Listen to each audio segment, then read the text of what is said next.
أما بعد فأعوذ بالله من الشيطان الرجيم وما آتاكم الرسول فخذوه وما نهاكم عنه فانتهوا واتقوا الله إن الله شديد العقاب. وقال سيدنا رسول الله صلى الله عليه وسلم من أحب سنتي فقد أحبني ومن أحبني كان معي في الجنة. آمنت بالله صدق الله مولانا العلي العظيم وصدق رسوله النبي الكريم ونحن على ذلك لمن الشاهدين والشاكرين والحمد لله رب العالمين. اللهم صل على محمد وعلى آل محمد كما صليت على إبراهيم وعلى آل إبراهيم إنك حميد مجيد. اللهم بارك على محمد وعلى آل محمد كما باركت على إبراهيم وعلى آل إبراهيم إنك حميد مجيد.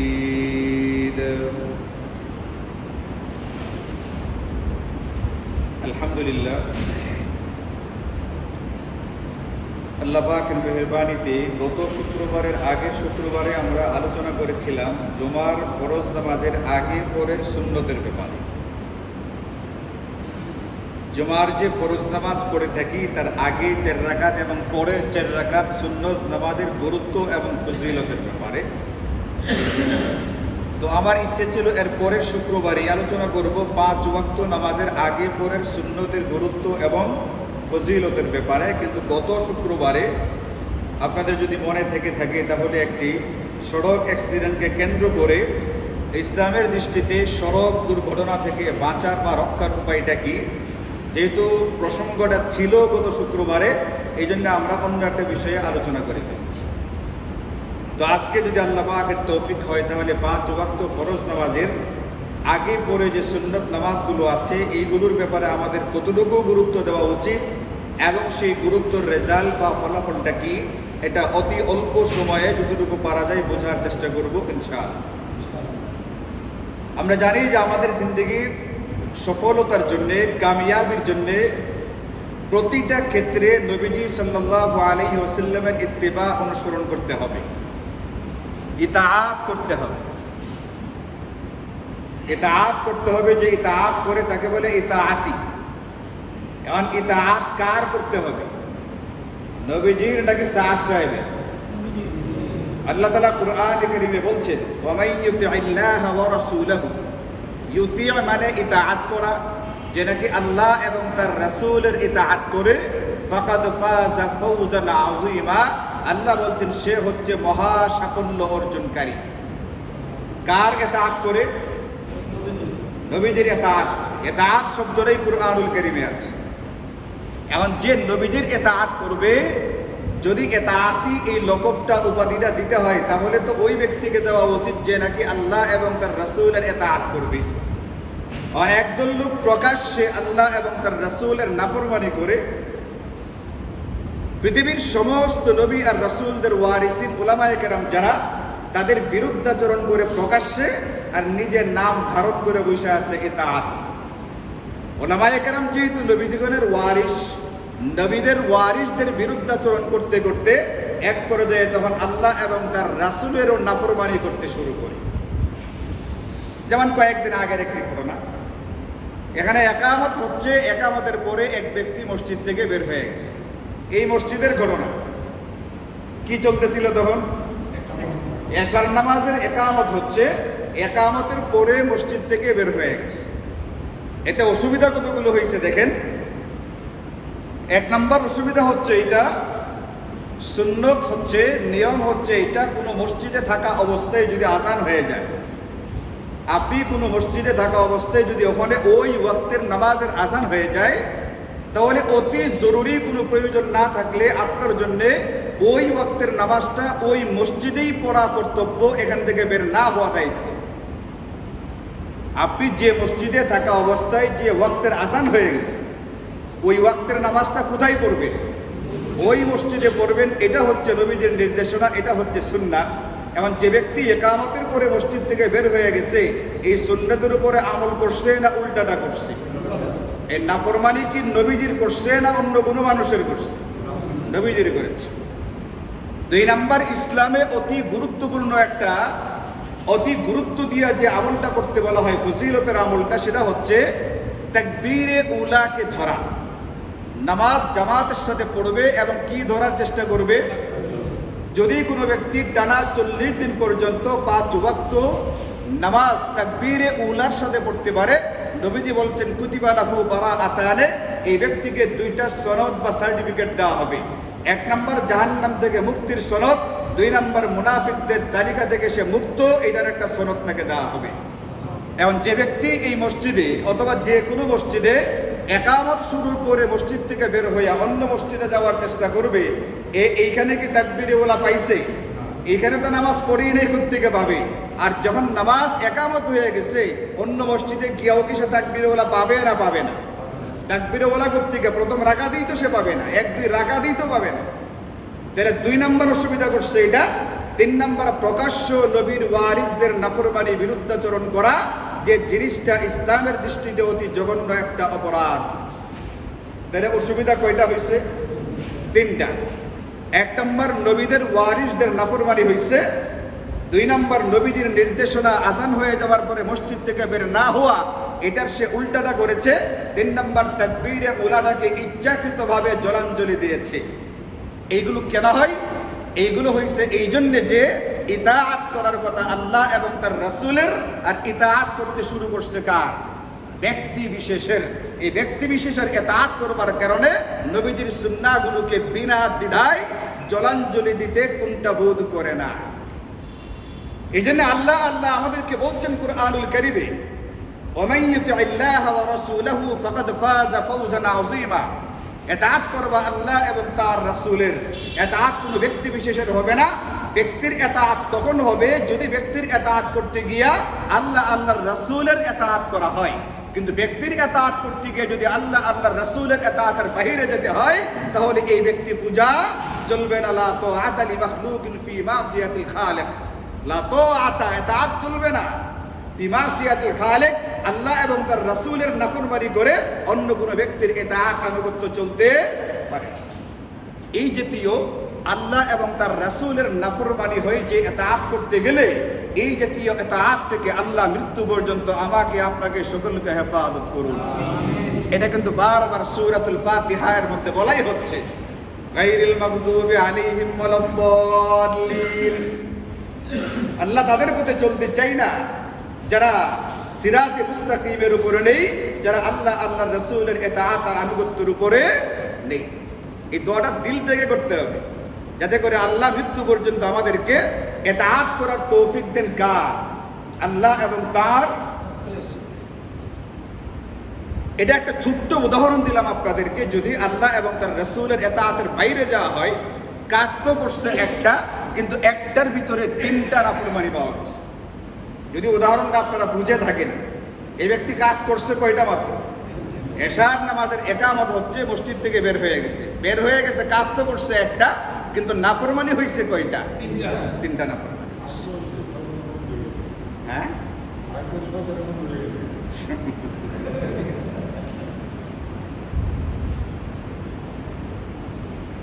তো আমার আপনার জিন্দেগিতে সাফল্য চাইতে গেলে, যে কথা আমরা বলছিলাম শুরুতে, আমি আপনি জিন্দেগিতে সাফল্য চাইতে গেলে, সাফল্য পাইতে গেলে যেটা করা লাগবে, এটা হচ্ছে জিন্দেগির সকল ক্ষেত্রে আল্লাহ এবং তার রাসূলের ইতাআত আনুগত্য করতে হবে, নবীজির সুন্নাহকে আঁকড়ে ধরতে হবে। এখন নবীজির সুন্নাহগুলোর ভিতরে গুরুত্বপূর্ণ একটি সুন্নত হচ্ছে নবীজি 5 ওয়াক্ত নামাজের আগে পরে কিছু সুন্নত নামাজ পড়তেন। ফরজ নামাজ তো পড়তেনই, ফরজ নামাজ পড়ার জন্য আদেশ তো আছেই, ফরজ নামাজ তো ফরজই আছে, ফরজের আগে পরে কিছু সুন্নত নামাজ নবীজি নিজে পড়তেন, অন্যদেরকে পড়ার জন্য উৎসাহিত করতেন। এই নামাজগুলো আবার দুই প্রকারের। এক প্রকার হচ্ছে মা ওয়াজাবা আলাইহান নাবিয়্যু মা তারকি আহয়ানান, এমন নামাজ যেটা প্রায় সদা সর্বদাই গুরুত্ব দেয়া করতেন, একেবারে হঠাৎ কালে ভদ্রে কোনো বিশেষ অসুবিধার কারণে ছুটে যেত, এছাড়া বাকি সব সময় তিনি পড়তেন। এইগুলোকে বলা হয় থাকে সুন্নতে রাতেবা, আমরা বলি সুন্নতে মুআক্কাদা। মুআক্কাদা মানে তাকিদ যুক্ত, যেটা পড়তেই হবে, যেটা আদায় করতেই হবে। ফরজ নামাজের আগে পরে যে নামাজগুলো আছে দুই রকমের, কিছু আছে সুন্নতে মুআক্কাদা, যেগুলো পড়তেই হবে, না পড়লে হবে না, পড়তেই হবে, না পড়লে গুনাহ হবে। আর কিছু আছে সুন্নতে গায়রে মুআক্কাদা বা সুন্নতে জায়েদা, এইগুলোর অতি তাকিদ নেই, যদি কোনো ব্যক্তি না পড়ে গুনাহ হবে না, পড়লে বিশেষ লাভ বা সওয়াব তার আমল নামায় দিয়ে দেওয়া হবে। আমি আপনাদেরকে আজকে যে বিষয়গুলো বলতে চেয়েছি সেটা হলো সুন্নতে মুআক্কাদার ব্যাপারে। ওই দিন বলেছিলাম শুধু জুমার ফরজ নামাজের আগে পরের সুন্নত নিয়া, আর আজকে বলতে চেয়েছি 5 ওয়াক্ত নামাজের আগে পরের শুধু সুন্নতে মুআক্কাদা নামাজগুলোর ব্যাপারে। সারাদিনে আমরা যে নামাজগুলো পড়ি সুন্নতে মুআক্কাদা নামাজ, এমন নামাজ 12 রাকাত। ফজরের আগে কয় রাকাত? 2 রাকাত। যোহরের আগে 2 আর 4 6, যোহরের পরে 2, কত হলো? 8। মাগরিবের নামাজের পরে 2, কত হলো? 10। এশার নামাজের পরে 2, এই মোট কত হলো? সুন্নতে মুআক্কাদা। এশার পরে 4 রাকাত না 2 রাকাত? 2 রাকাত। তাহলে মোট কত রাকাত হলো? এইগুলোর ভিন্ন ভিন্ন যেরকম ফজিলত এবং গুরুত্বের কথা হাদিসে পাকের মধ্যে আছে, সমষ্টিগতভাবেও এইগুলোর গুরুত্ব এবং ফজিলতের কথা হাদিসে পাকের মধ্যে আছে। আমি আপনাদেরকে ওই দিন সমষ্টিগত একটা ফজিলত শুনিয়েছিলাম। নবীজি সাল্লাল্লাহু আলাইহি ওয়াসাল্লাম ইরশাদ করেন, মান সাল্লা ফি ইয়াউমিন ওয়া লাইলা 12 রাকাতান, যদি কোনো ব্যক্তি সারা দিনে 12 রাকাত সুন্নতে মুআক্কাদা নামাজ পড়ে, সারা দিনে, ওই যে ফজরের আগে 2 রাকাত, যোহরের আগে 4 রাকাত, যোহরের পরে 2 রাকাত, মাগরিবের পরে 2 রাকাত, এশার পরে 2 রাকাত, এইভাবে সারা দিনে গিয়া 12 রাকাত সুন্নতে মুআক্কাদা নামাজ হবে। নবীজি বলেন যদি কোনো ব্যক্তি নিয়মিত এই 12 রাকাত সুন্নতে মুআক্কাদা নামাজ সারা দিনে পড়তে পারে, বুনিয়ালাহু বাইতুন ফিল জান্নাহ, তার জন্য জান্নাতে একটি প্রাসাদ তৈরি করা হয়। একদিনের 12 রাকাতের জন্য একটি প্রাসাদ তৈরি করা হয়। এখন আমি আপনি হিসাব করে দেখি, আমরা যদি 60-70 বছর বেঁচে থাকি, 70 বছরে প্রতি বছরে 365 দিনে যদি হয়, তাহলে কত হবে? এটা অঙ্কের সার লাগবে। 360কে যদি 70 দিয়ে পূরণ দিয়ে বের করতে হয়, অঙ্কের সার দিয়ে হিসাব করে তারপরে বের করতে হবে কয়টা বাড়ি আমার আপনার জন্য তৈরি হবে। দৈনিক যদি কোনো ব্যক্তি এই 12 রাকাত নামাজকে গুরুত্ব দিয়ে আদায় করে, নবীজি সাল্লাল্লাহু আলাইহি ওয়াসাল্লামের ওয়াদা, নবীজির প্রতিশ্রুতি, নবীজির ঘোষণা, এটা ওই ব্যক্তির জন্য জান্নাতে প্রাসাদ তৈরি হতে থাকবে। আপনি বলবেন ওদের এত প্রাসাদ দিয়ে কি করা হবে? আরে দুনিয়াতে মাত্র ব্যক্তি বাঁচে 60 থেকে 70 বছর। এরপরেও গত পিরিয়ডের এক মন্ত্রীর কথা আপনারা শুনেন নাই, কানাডা যার বাড়ি ছিল 300টার উপরে, বাঁচবে কয় বছর? 70 বছর। বাড়ি কি 70টা না 300টার উপরে? এই লোকেরা জিজ্ঞেস করেন যে এত বাড়ি দিয়ে আপনি করবেন নাকি? আর এই লোকেরা জিজ্ঞেস করেন এত জায়গা কোথায় পাওয়া যায়? আপনি বলবেন জান্নাতে এত জায়গা কোথায় পাওয়া যাবে? একজন ব্যক্তির জন্য এতগুলো প্রাসাদ বরাদ্দ করা হবে। আপনি আরে জিজ্ঞেস করেন দুনিয়ার একটা ব্যক্তি মাত্র কানাডার মতো জায়গাতে 300-র উপরে বাড়ি বানাইবার জায়গা সে কোথায় পাইছে?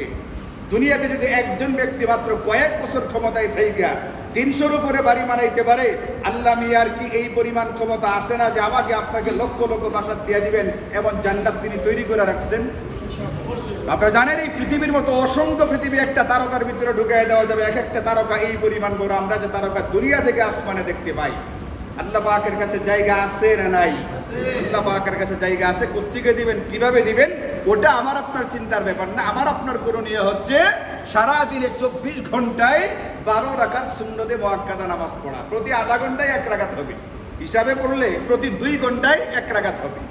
24 ঘন্টায় 12 রাকাত হলে প্রতি 2 ঘন্টায় 1 রাকাত হবে, হিসাবে ধরলে আর কি। বাকি এটা তো এইভাবে বললে হবে না, যখন পড়ার কথা তখন পড়তে হবে। যখন পড়ার কথা সেভাবে যদি পড়ি আমরা, তাহলেও হিসাব করলে প্রতি 2 ঘন্টায় 1 রাকাত নামাজ আমাদের পড়ে হিসাবে এটা কি অনেক কঠিন না অনেক সহজ? অনেক সহজ। এই জন্যে নবীজির ওয়াদা অনুযায়ী আমরা যদি রেজাল্ট বা ফলাফল পাইতে চাই, আমাদের জিন্দেগিতে ফরজ নামাজের গুরুত্বের পাশাপাশি এই 12 রাকাত সুন্নতে মুআক্কাদাকে অতি গুরুত্ব দিয়ে আদায় করার চেষ্টা করা চাই।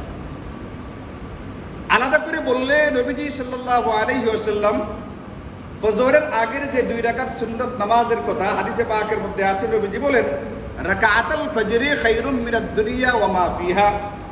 এই দুনিয়াতে যত সম্পদ, ধন সম্পদ আছে, এই গোটা পৃথিবী এবং গোটা পৃথিবীতে যত ধন সম্পদ আছে, যদি এইগুলোর বিপরীতে 2 রাকাত ফজরের সুন্নত নামাজকে রাখা হয়, নবীজি বলেন এই গোটা দুনিয়া এবং গোটা দুনিয়া ভর্তি ধন সম্পদের চেয়ে ফজরের 2 রাকাত সুন্নতের মূল্য আরো বেশি। এখন আপনি তাহলে ফজরের ফরজটার কি মূল্য হবে?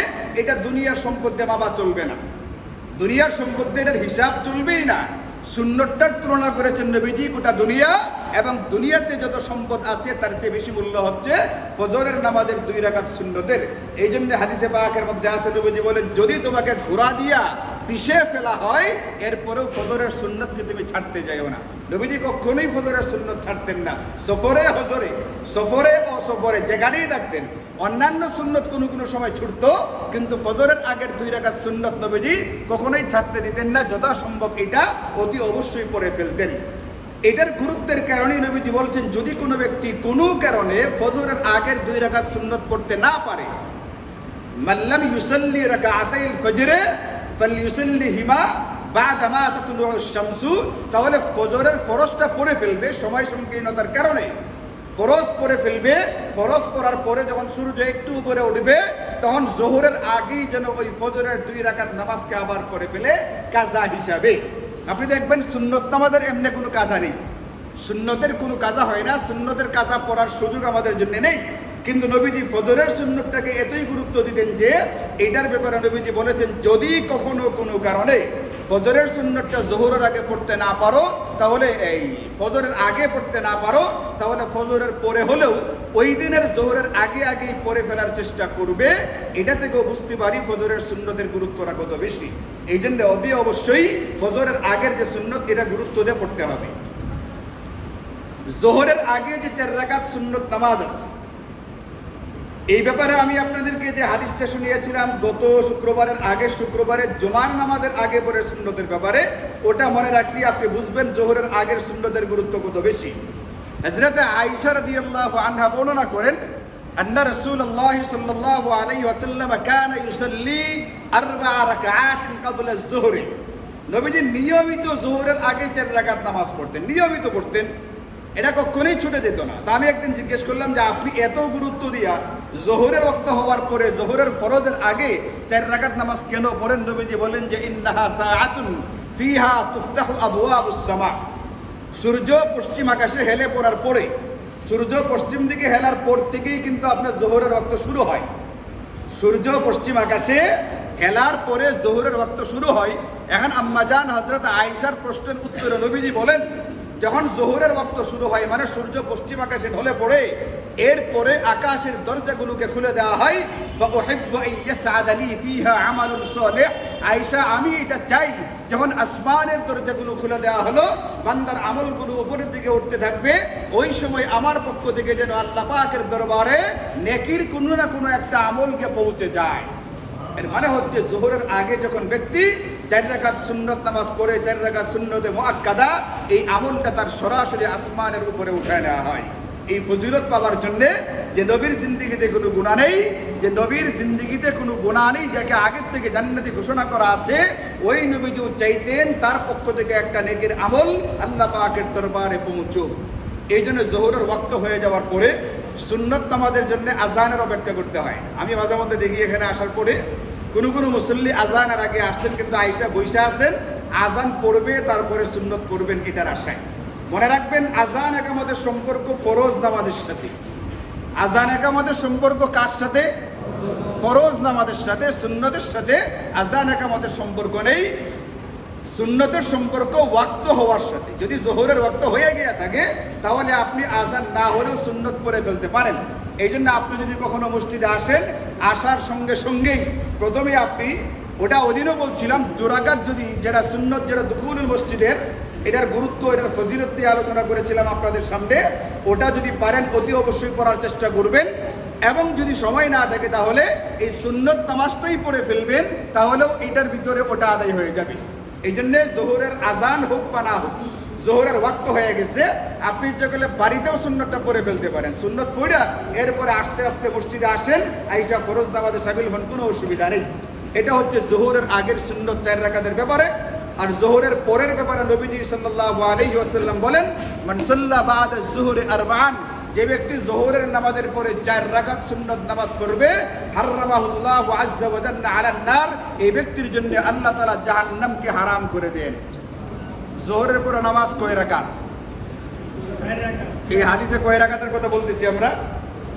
জোহরের পরে 4 রাকাত নামাজ যে পড়বে, নবীজি বলতেছেন বাকি জোহরের পরে 2 রাকাত সুন্নতে মুআক্কাদা যা পড়তেই হবে, আর 2 রাকাত সুন্নতে জায়েদা যদি আপনি পড়েন, 2 রাকাত সুন্নতে মুআক্কাদা তো পড়তেই হবে। এটা পড়ার পরে যদি আরো 2 রাকাত সুন্নত নামাজ অতিরিক্ত হিসাবে আদায় করা হয়, তাহলে এই 4 রাকাত সুন্নতের বিনিময়ে নবীজি বলেন এই ব্যক্তির জন্য জাহান্নামের আগুন হারাম হয়ে যায়। এই জন্য অনেক সময় আমাদের এমন হয় যে সময় থাকে, ইচ্ছা করলে, তেমন কোনো তাড়াহুড়া নাই, অনেকে গল্পগুজব করতে থাকে, বৈশা থাকে, ইচ্ছা করলেই 2 রাকাত নামাজ পড়া যায়।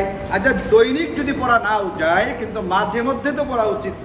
যদি 1-2 দিনও আমার জিন্দগিতে থাকে আমলটা, 2-4 দিনে যদি আমলটা আমার আমল নামাই থেকে থাকে, এবং একদিন যদি খালি কবুল হয়ে যায়, তাহলে জাহান্নাম তো কি হয়ে গেছে? একদিন যদি এই 4 রাকাত কবুল হয়, জাহান্নাম কিন্তু চিরকালের জন্য হারাম হয়ে গেছে। এই জন্য জোহরের আগে পড়ে 4 রাকাত এবং পরের 2 রাকাত অতি অবশ্যই গুরুত্ব দেওয়া পড়তে হবে। যদি পারা যায় তাহলে নিয়মিত, আর নিয়মিত না হলে মাঝে মধ্যে হলেও জোহরের পরে আরো 2 রাকাত নামাজ অতিরিক্ত বাড়িয়ে পড়ার চেষ্টা করাচ্ছি। আসরের আগে বা পরে সুন্নতে মুআক্কাদা কোনো নামাজ নেই। মাগরিবের পরে 2 রাকাত সুন্নতে মুআক্কাদা আছে, মাগরিবের নামাজের পরে। নবীজি সাল্লাল্লাহু আলাইহি ওয়াসাল্লাম হাদিসে পাকের মধ্যে বলেন, মাগরিবের পরের 2 রাকাতের গুরুত্ব বলতে গিয়া, ফজিলত বর্ণনা করতে গিয়ে বলেন, আজ্জিলুর রাকাতাইন বা'দাল মাগরিব, মাগরিবের পরের 2 রাকাত নামাজ খুব দ্রুত পড়ার চেষ্টা করো। ফাইন্নাহুমা তুরফাআন মা'আল মাকতুবা, কারণ মাগরিবের পরে যে নামাজটা পড়া হয়, এই নামাজটা ফরজ নামাজের সঙ্গে, মাগরিবের ফরজ নামাজের সঙ্গেই তোমার আমল নামার ভিতরে মিলিয়ে একসাথে এটাকে উপরে ইল্লিয়িনে উঠিয়ে নেওয়া হয়। এই জন্যে ফুকাহায়ে কেরাম এটাও বলছেন যে ফরজ নামাজের পরে দোয়া কবুল করা হয়। এই জন্য আমরা দোয়া দুরূদ পড়ি অনেক সময়, যেগুলো বেশিরভাগ ইনফিরাদি ব্যক্তিগতভাবে পড়া উচিত। ফরজ নামাজের পরে নবীজি বিশেষ কিছু দোয়া দুরূদ পড়তেন, গুরুত্ব দিয়ে ওইগুলো মুখস্থ করা উচিত, গুরুত্ব দেওয়া ব্যক্তিগতভাবে ওইগুলো পড়া উচিত। কিন্তু আমরা যেটা গুরুত্ব দেওয়া উচিত এটার ব্যাপারে তেমন কোনো আমাদের একটা গুরুত্ব নেই, যথেষ্ট পরিমাণে উদাসীন। আর যেটার তেমন কোনো গুরুত্ব নাই, এটা আবার যথেষ্ট পরিমাণে গুরুত্ব দেওয়া থাকি। হুজুর কখন দোয়া উঠাবেন, হুজুরের দোয়ার সাথে সামিল হব, এরপরে হুজুরের দোয়া শেষ হলে তারপরে উঠে চলে যাব। এই ক্ষেত্রে নিয়ম ছিল ফরজ নামাজের পরে দোয়া একটা কবুল হয়ে থেকে হাদিসে পাকের মধ্যে আছে, কিন্তু সেই দোয়াটা সবাই মিলেই করতে হবে, এটা কোনো জরুরি না। সবাই মিলে করলে করা হয়ে গেলে অসুবিধা নাই, কিন্তু এটার ক্ষেত্রে বিশেষ যে ব্যাপারটা এটা হলো, ইমাম সাহেবের দোয়া করলে করুক, না করলে না করুক। আপনি যদি ধরেন ইমাম সাহেব দোয়া মুক্তাসার করে শেষ করে ফেলছে, কিন্তু আপনার দোয়া শেষ হয় নাই, আপনি আপনার সবগুলো কথা কাকে বলেন? আল্লাহকে বলেন যে আল্লাহ আমার এইগুলো দরকার, এই অসুবিধাগুলো হচ্ছে, এইগুলো দূর করে দাও, আর আমার এই সুবিধাগুলো দরকার, এইগুলো আমাকে দিয়ে দাও। আপনি বলেন আপনার মনের কথাগুলো সব আল্লাহকে। এখানে কোনো ইমাম নেই, একতেদা যতক্ষণ পর্যন্ত সালাম ফেরানো না হয়েছে ততক্ষণ একতেদা। সালাম শেষ, ইমাম সাহেবের একতেদাও কি হয়ে গেছে গা? শেষ হয়ে গেছে। এখন আপনি একা একা দোয়া করতে থাকেন। ইমাম সাহেব লম্বা দোয়া শুরু করছে, কিন্তু আপনার এত লম্বা দোয়া করার সময় নেই, আপনি দোয়া না করে উঠে পড়েন, কোনো অসুবিধা নেই। কিন্তু এটা মনে রাখবেন, ফরজ নামাজের পরে ব্যক্তিগতভাবে পড়ার অনেকগুলো দোয়া নবীজি সাল্লাল্লাহু আলাইহি ওয়াসাল্লাম হাদিসে পাকের মধ্যে আমাদেরকে শিখিয়েছেন, এবং নবীজি নিজে এইগুলো যথেষ্ট পরিমাণে গুরুত্ব দিয়ে পড়তেন। আমাদের ওই দোয়াগুলো মুখস্থ করা উচিত, ওইগুলো নিয়মিত আমল করা উচিত।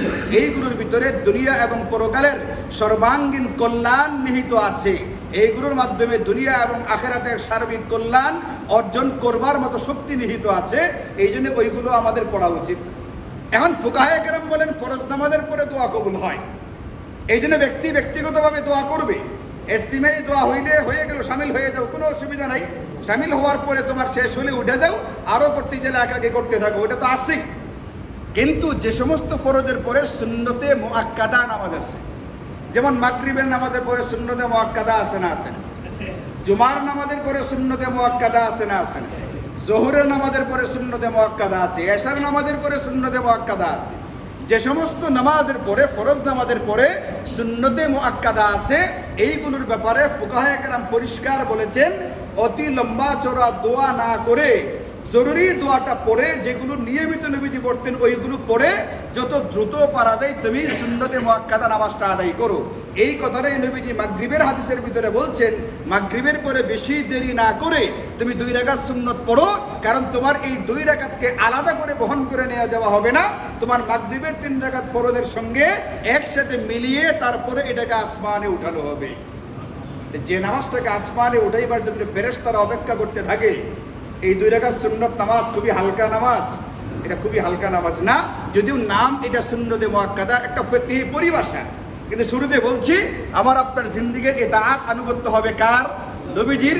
নবীজি নিজে এটা নিয়মিত পড়তেন, এই হিসাবে আমরা মাগরিবের পরেও সুন্নতে মুআক্কাদা 2 রাকাত অতি অবশ্যই গুরুত্ব দিয়ে পড়ার চেষ্টা করব। কোন হাদিসে পাকের ভিতরে 4 রাকাতের কথা আছে, ওই যে জোহরের পরের 4 রাকাতের মতো 2 রাকাত সুন্নতে মুআক্কাদা, 2 রাকাত সুন্নতে জায়েদা।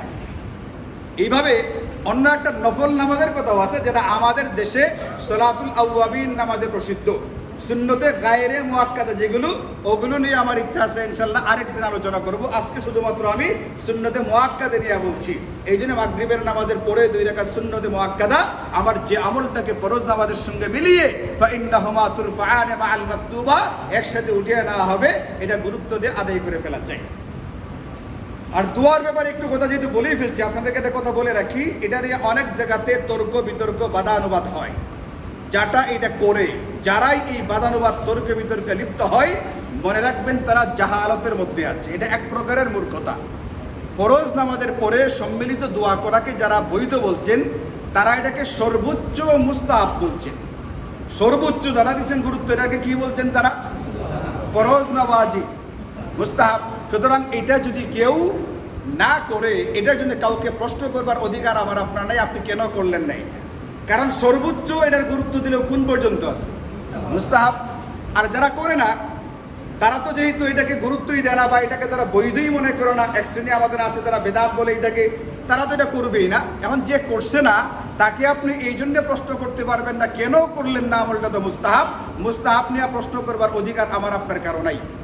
আর যদি কেউ করে, মনে রাখবেন, যদি কেউ ফরজ নামাজের পরে সম্মিলিত মোনাজাতে অংশগ্রহণ করেই ফেলে, ওটার জন্য আপনার এই প্রশ্ন করবার অধিকার নাই আপনি কেন মোনাজাত করতে গেছেন। কারণ মোনাজাত করো যে বৈধ, এরা যে মুস্তাহাব, এটার পক্ষে কিতাব লিখছেন আমার আপনার যে হাজারো হাজারো গুণ শক্তিশালী আলেম, মুফতি মোহাম্মদ শফি রাহিমাহুল্লাহ সহকারে বড় বড় আলেমরা এই ব্যাপারে কিতাব লিখছেন। বর্তমানে আমাদের যে বাইতুল মুকাররমের খতিব, বাংলাদেশের অন্যতম হাদিস বিশারদ, অন্যতম আলেমে দ্বীন হযরত মাওলানা মুফতি মোহাম্মদ আব্দুল মালেক সাহেব দামাত বরাকাতুহুম, উনিও এটার সপক্ষে কিতাব লিখছেন। তা ওনারা কি আমার আপনার যে কম বুঝে? ওনারা কম বুঝে? যদি কোনো ব্যক্তি করে, এটা নিয়ে প্রশ্ন করবেন না কেন আপনি করতে গেছেন, আর কোনো ব্যক্তি যদি না করে তাহলেও আপনি প্রশ্ন করবেন না কেন আপনি করেন নাই। যার যেটা মনে চায় আপনি সেটা করেন। এটা নিয়ে তর্ক বিতর্ক বাদানুবাদে লিপ্ত হওয়া মানে হচ্ছে, ছিল একটা মুস্তাহাব আমল আর এখন যেটার ভিতরে লিপ্ত হয়েছেন এটা হচ্ছে হারাম কবিরা গুনাহ। এটা নিয়ে তর্ক বিতর্কে লিপ্ত হওয়া কি? যে বেটা ঢুকছিল সে তো সর্বোচ্চ কি দিয়ে ঢুকছিল? মুস্তাহাব পর্যায়ের আমল নিয়ে, যেটা না করলে আল্লাহ নিজেও জিজ্ঞেস করবেন না, ওটা নিয়ে আপনি প্রশ্ন করতে গিয়ে হারামে লিপ্ত হয়ে গেছেন। এই জন্য অতি বেশি বাড়াবাড়ি করবার সুযোগ আমাদের জন্য শরীয়তে নেই। আমাদের অসুবিধা হলো এটা, যেটা যতটুকু গুরুত্বপূর্ণ ওইটাকে ওই পরিমাণ গুরুত্ব না দিয়া এটাকে তার চেয়ে বেশি গুরুত্ব দিয়ে ফেলি। আবার অনেক সময় যে পরিমাণ গুরুত্ব আছে এটাকে একবারে আরো নিচে নামায় ফেলি। এটাই হচ্ছে আমাদের বাড়াবাড়ি আর ছাড়াছাড়ি, ইফরাত আর তাফরিদ, যে জিনিসটা ইসলাম থেকে সম্পূর্ণ মিটিয়ে ফেলা হয়েছিল। আমাদের শরীয়তকে এমনভাবে দেওয়া হয়েছিল, এখানে কোনো বাড়াবাড়িও থাকবে না, এখানে কোনো ছাড়াছাড়িও থাকবে না। শরীয়তের যে বিধানটা যে স্তরের, ওটাকে ওই স্তরে রেখে তারপরে কাজ করতে থাকা, এটা ছিল আমাদের জিম্মাদারি। এই জন্য আপনারা আমার কথাটা বুঝছেন। যদি কোনো ব্যক্তি দোয়া করে আর আপনি দোয়া না করার পক্ষের, তাহলে প্রশ্ন করবেন, আপনি দোয়া না করার পক্ষের যদি কোনো কেউ করে তাকে প্রশ্ন করবেন। আপনি দোয়া করার পক্ষের লোক, যদি কোনো ব্যক্তি না করে তাকে জিজ্ঞেস করবেন কেন করো নাই, না তাকেও জিজ্ঞেস করা দরকার নেই, কারণ সে না করলে সর্বোচ্চ কি ছেড়ে দিছে, মুস্তাহাব ছেড়ে দিছে। এরকম মুস্তাহাব সুন্নত ফরজ আমাদের বুড়ি বুড়ি ছুটতেছে। আমি যদি জিজ্ঞেস করি আজকে এখানে ফজরের নামাজ কয়জনের পড়া হয়েছে, বেশিরভাগ পড়তে পাওয়া যাবে, তো ফরজেই ছুটে গেছে, আপনি মুস্তাহাব নিয়ে কেন আসছেন? এই জন্য কোনো প্রশ্ন করার দরকার নেই। এখানে গুরুত্বপূর্ণ বিষয় হচ্ছে ফরজ নামাজের পরে ব্যক্তিগতভাবে নবীজি কতগুলো দোয়া পড়তেন। এই দোয়াগুলোর ভিতরে আগেই বলেছি দুনিয়া এবং আখেরাতের সার্বিক কল্যাণ ঢুকায় দেওয়া হয়েছে এখানে। যদি এই দোয়াগুলো আমরা পড়তে পারি, মুখস্থ করতে পারি, আমল করতে পারি, এইগুলো আমার আপনার জিন্দগি বদলে দিবে ইনশাল্লাহ। দেখবেন টেনশন মুক্ত, পেরেশানি মুক্ত জিন্দগি কাকে বলে, এইগুলোর ভিতরে আল্লাহ রাসূল দেয়া রাখছেন আমাদের। ওটাকে গুরুত্ব দিয়ে করার এবং আমল করার চেষ্টা করি। এশার নামাজের পরে 2 রাকাত সুন্নতে মুআক্কাদা আছে, এটাকেও গুরুত্ব দিয়ে আদায় করার চেষ্টা করি। এইভাবে আমার সারা দিনে 24 ঘন্টায় 5 ওয়াক্ত নামাজের আগে পরে মিলাইয়া সুন্নতে মুআক্কাদা নামাজ আছে 12 রাকাত, এইগুলোকে গুরুত্ব দিয়ে পড়ার চেষ্টা করি। নবীজির ওয়াদা হচ্ছে যে ব্যক্তি গুরুত্ব দিয়ে এইগুলো আদায় করবে, এই ব্যক্তির জন্য প্রতিদিন যদি পড়ে, প্রতিদিনই জান্নাতে, না কানাডায়, জান্নাতে, কানাডায় না, আমেরিকাতে না, কোথায়? জান্নাতে। বুনিয়া লাহু বাইতুন ফিল জান্নাহ, প্রতিদিন 12 রাকাতের বিনিময়ে জান্নাতে একটি করে প্রাসাদ তৈরি করা হতে থাকবে ইনশাআল্লাহ। আল্লাহ তাআলা আমাদের সকলকে গুরুত্ব দিয়া 5 ওয়াক্ত ফরজ নামাজ এবং এর পাশাপাশি সুন্নতে মুআক্কাদা নামাজগুলোকে আদায় করার তৌফিক দান করুন। ওয়া আখিরু দাওয়ানা আলহামদুলিল্লাহি রাব্বিল আলামিন।